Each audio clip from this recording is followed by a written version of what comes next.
You don't call somebody racist because you can't undo it.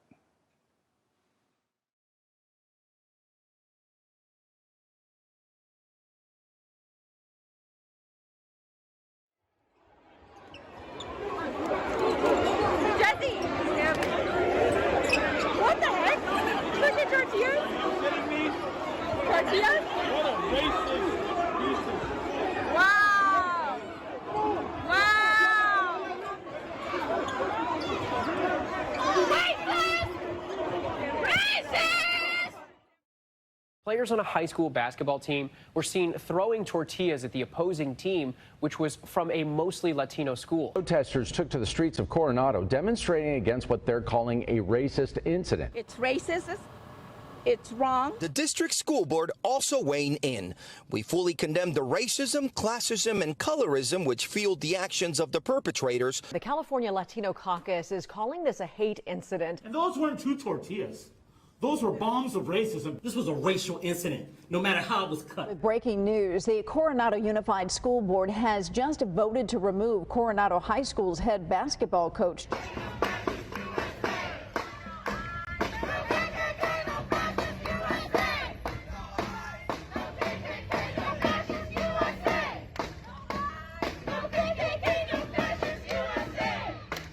Coronado High School's basketball team has been stripped of the championship.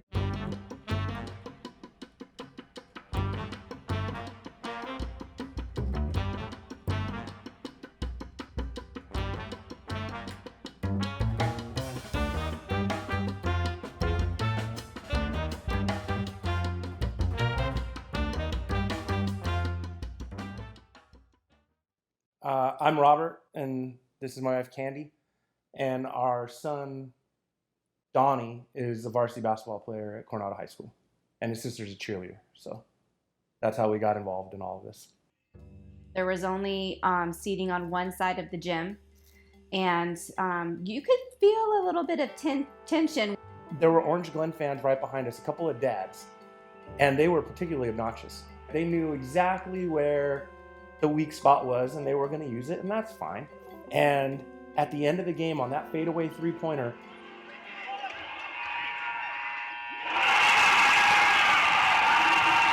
I turned around to, kind of do the, we got you, look. And I saw those two dads looking at each other, both Orange Glen dads. They looked at each other like this, and one of them made this face. Like, that was great. That was good. That was before any of this melee started. When Alex threw his three-pointer, we were all watching Alex. And then it started to migrate back towards the benches. More people from the crowd were already going onto the court. A lot of pointing fingers. Fingers, yelling. And then I did see a couple of tortillas fly. I just thought, oh, look, they're throwing stuff, they're celebrating. It's a 2-minute drive from the school to here. We get home, and I open up social media, and it was that fast. The 5 to 7 second clip, I saw white Coronado throws tortillas at predominantly Hispanic high school. And so immediately I thought, wow, this does not look good. On Father's Day Sunday, less than 24 hours after the basketball game, the school board held an illegal meeting. They met in secret. There was no agenda. There was no public participation. Nothing.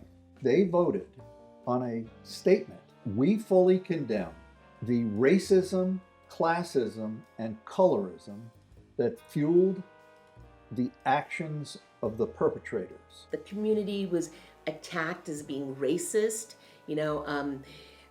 all these things, and I'm thinking, this is ridiculous. My hometown was called racist, colorist, and classist. And I said, what is classist? That was a rush to judgment. That was confessing to a crime that no one had committed, no one had investigated, and now everyone is paying for. The CIF came down hard on the Coronado basketball team. Not just the basketball team, the football team, the baseball team, the lacrosse team, the soccer team, the swimming team. They're going to have to undergo re-education training. girls lacrosse has to go through racial sensitivity training? I don't think any kid needs to go through that, but what does girls lacrosse have to do with boys basketball and a tortilla? One person from CIF came to that conclusion. The CIF board did not vote on that. Right. I don't think it has anything to do with reality. I mean, if it had anything to do with reality, this would have been done and over. We wouldn't be talking right now. And the right person would, in some way, form or another, be answering for his actions. There was very little communication between the board members. However, the statement did go out. And it was a concern that there was going to be some anger on the other side. I'm 100% Mexican-American. Both my parents are from Mexico, and I took that really tough. It shouldn't be something that should be taken lightly, or it might be a domino effect into something more serious because they're not going to see any type of consequences. The initial video that we got was released was a very limited video. And it was a woman yelling, "Racist! Racist!" I quickly learned that what took place was not what actually took place. And so I requested my name get removed off of the initial statement. We stand by that in a vote of 4-1. We issued an apology and we will not retract from that apology. First they said, okay, we're going to look into it, and then immediately it was like, this is racist, we're recommending it be stripped, and it was just, who have you talked to? To question the fact that there was a lack of due process, as an attorney, I know that I spent hours reviewing and revising testimonial, circumstantial, and first-hand witness accounts. The players, none of them were talked to. They didn't talk to anybody. They didn't talk to me. I emailed and called them, and they never returned my calls. As the head of human resources in school districts, your whole world revolves around due process. Teachers from time to time got accused of, say, sexually harassing a student or sexually molesting a student. Well, the minute that gets said out loud, it's done. In this case, you've got kids, so you have put a dark blot on these kids. That is irresponsible. And when just after it happened, I not only said it was irresponsible, I actually called it child abuse.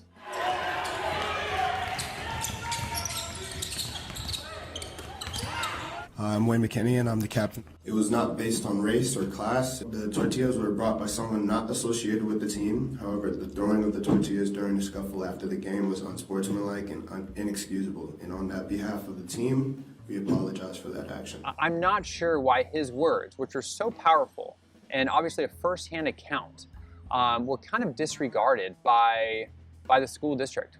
It almost seemed as though they believed that they knew that this had to be racially motivated, and so they just stuck to that narrative.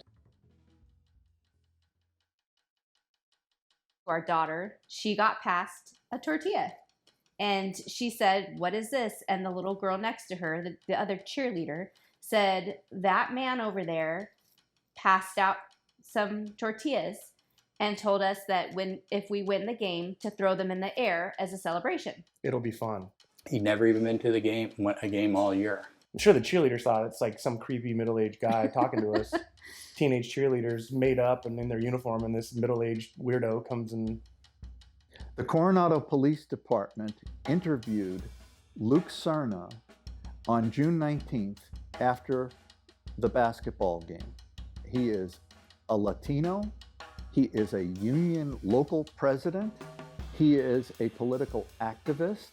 And he has been actively involved with left-wing groups in Coronado. I don't know, but it is a little suspicious with his relationships to the other groups that he's the one that actually brought those tortillas. Our school is wrestling with critical race theory. And interestingly enough, not long before that basketball game, we had a school board meeting that we attended.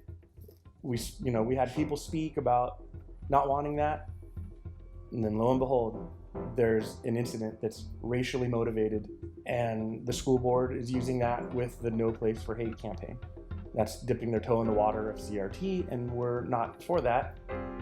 It's a program that is designed to create harmony in the school. So K through 5, you teach kindness. We've always had that, teaching respect of others. And then in the high school, it becomes being more of an activist. No Place for Hate is critical race theory. Critical race theory is racist. On its face and in its depths, it is racist. It teaches kids that if you're white, you're an oppressor. If you're black, you're a victim. Our two kids, they're white and they're adopted by us, and I'm Korean. I'm not telling my kids or teaching them any kind of racist, anything. Why in the world would you call some boys that just won your town a championship that hasn't been won in 30 years? Why would you throw them to the wolves? And Luke Zernis felt none of that. And that part just really burns me up, you know? I mean, this is kids paying the price for adult behavior.